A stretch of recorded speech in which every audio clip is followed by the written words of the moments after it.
اعوذ باللہ من الشیطان الرجیم، بسم اللہ الرحمن الرحیم۔ الرحمن یہ اللہ تعالیٰ کا صفاتی نام ہے، اور پچھلی ویڈیو میں ہم نے لفظ اللہ یعنی اللہ تعالیٰ کا جو ذاتی نام ہے اس کے بارے میں ہم نے ذکر کیا، اور آج جو نام ہم ذکر کریں وہ ہے الرحمن۔ اس کا معنی ہے بہت زیادہ رحم کرنے والا۔ اس کو رحمان بھی پڑھا جا سکتا ہے اور یا رحمان بھی پڑھا جا سکتا ہے۔ علماء لکھتے ہیں جس شخص کو دل کی سختی ہو، یا وہ شخص جو غفلت میں زندگی گزار رہا ہو،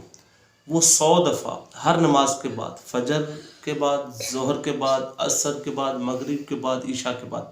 5 نمازیں ہوتی ہیں، ہر نماز کے بعد 100 دفعہ رحمان الرحمن الرحمن یا رحمان یا رحمان یا رحمان 100 دفعہ پڑھے، انشاءاللہ تعالیٰ اس کی دل کی سختی اور جو غفلت میں مبتلا ہے، اللہ اس کے رسول صلی اللہ علیہ وسلم سے دوری اختیار کیا ہوا ہے، انشاءاللہ اس کی دوری دور ہو جائے گی، اور اس کو قرب الہی اور قرب رسول صلی اللہ علیہ وسلم کا اس کو یہ توفیق نصیب ہوگی۔